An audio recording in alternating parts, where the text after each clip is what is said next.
Chapter 1. Arrival in New Orleans. Bourbon Street never slept. The air was thick with jazz, laughter, and the smell of spiced food drifting from old taverns. Mardi Gras was in full swing, and neon lights glowed like restless spirits under the Louisiana night.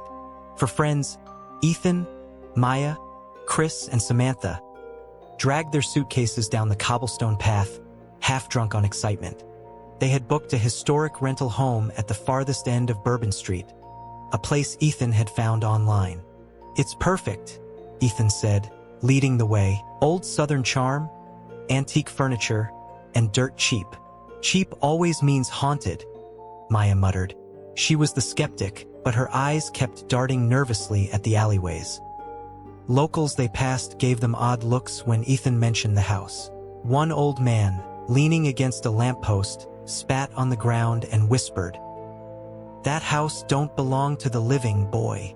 The others laughed it off, but a chill clung to Samantha. Finally, they reached it. The house loomed at the very end of Bourbon Street, half hidden by drooping oak trees draped in beads from past Mardi Gras. Its iron balcony railings were rusted, and shutters creaked in the wind. Unlike the other lively buildings, this one stood in silence, watching. As Chris turned the key, a faint sound rose from inside, the distant creak of footsteps. But when the door swung open, the house was empty. Chapter 2. First night. The interior was dusty, lined with faded wallpaper.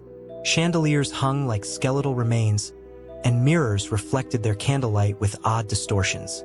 That night, they gathered in the living room with drinks, laughing away the eerie vibe. But as the laughter died, a soft thump-thump echoed upstairs. "Old houses make noise," Ethan shrugged. But the sounds grew louder, footsteps pacing back and forth above them. Samantha gripped her glass tighter. "We're the only ones here, right?" Chris grabbed a flashlight and crept up the stairs. The hallway stretched long and dark, lined with doors. At the end stood one door that refused to open. The knob rattled, but something on the other side held it shut. From behind it came a whisper, faint and wet. "Let me out." Chris stumbled back, heart pounding. When he returned, he lied. "Nothing up there, just creaky boards." But he didn't mention the locked door. Chapter 3. The Locked Room. The next morning, Maya noticed strange carvings near the locked door.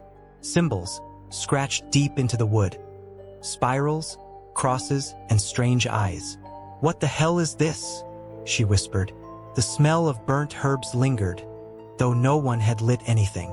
Later, Samantha stood in the hallway, staring at the locked door. She swore she heard breathing slow, heavy, as though someone stood just inches away. At dinner, she brought it up. Ethan waved it off. "Probably some old voodoo markings. This is New Orleans, remember?" But that night, as the wind howled through the French Quarter, the door rattled violently on its own. Chapter 4. The Mardi Gras Parade.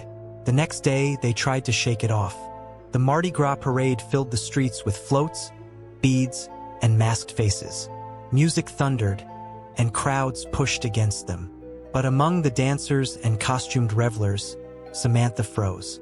On a second-floor balcony, in broad daylight, she saw a woman standing still. Pale face, black veil, eyes glowing faintly gold. The woman raised her hand, pointing directly at Samantha. Samantha screamed, but when the others looked, the balcony was empty. Later, a fortune teller in Jackson Square caught Maya's wrist. Her cloudy eyes widened. "You're staying in that house," she hissed. "The house at the end of Bourbon Street." Maya stammered, "Yes, why?" "The house chose you," the fortune teller whispered, "and it won't let you leave." Chapter 5. Blood on the Walls. That night, Ethan woke to the sound of dripping. He flicked on his phone flashlight and froze. The walls were smeared with red streaks. Words formed, shaky but clear. "Leave." His phone flickered, screen glitching. Then whispers filled the air, Creole words he didn't understand. Maya screamed from her room. They rushed in to find her curled in the corner, eyes wide. "She was here," Maya sobbed. "A woman, in black, standing at the foot of my bed." They searched the house, but found nothing. Only the locked door rattled, as though mocking them. Chapter 6. The Séance. Desperate for answers, Samantha insisted they try a séance. They lit candles in the living room, forming a circle. The air grew heavy. Shadows bent unnaturally against the walls. A cold voice echoed from nowhere. "You called me." The candles flared. The planchette of the Ouija board moved on its own, spelling sacrifice. "Who are you?" Chris demanded. The voice whispered like whined through bones. "The priestess, the betrayed. This house is mine, and so are you." One candle toppled. The room plunged into blackness. Something moved between them, cold hands brushing their shoulders. Chapter 7. The Disappearance. The next morning, Chris was gone. His bed empty, sheets torn. They searched the house desperately. In the upstairs hallway, Ethan noticed Chris's phone lying just outside the locked room. The screen was still recording. They played it. The video showed Chris wandering at night, whispering to himself. He stopped outside the locked door. Then the door creaked open on its own. A hand, thin, gray with claws, reached out and yanked him inside. The video ended in static. The door was sealed again, scratches fresh along its frame. Chapter 8. The Curse Revealed. Maya dragged Ethan and Samantha to the New Orleans library. There, buried in old archives, they uncovered the truth. The house had belonged to Celeste Duval, a powerful voodoo priestess in the 1800s. She had been betrayed by her lover, burned alive by townsfolk who feared her. With her dying breath, she cursed the house. Every Mardi Gras, new souls would be drawn to it, trapped forever as offerings. "She's feeding on us," Maya whispered. They had to leave, but when they tried to catch a cab, the driver paled at their address and refused. The city streets twisted, leading them back again and again. No matter which way they turned, they ended up at the same house.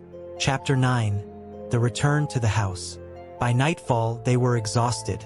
The house loomed, waiting. Its windows glowed faintly, though no one had lit a light. Inside, the air felt heavier. The mirrors now reflected not them, but shadowy figures standing behind them. Maya whispered, "She won't let us go." A scream echoed from upstairs. Chris's voice. They ran, reaching the locked door. Now it stood wide open. Candles burned inside. Bones lay in neat circles. And Chris stood at the center, his eyes black as coal. Chapter 10. The Ritual. Chris's voice was not his own. "Finish the ritual. She waits." The floor was painted in blood, symbols glowing faintly. The shadows of the room moved like living things, slithering across the walls. Samantha tried to drag Chris out, but his body was stiff, possessed. From the darkness, Celeste Duval emerged. Her veil shifted, revealing a charred face with hollow eyes. "You belong to me now," she hissed.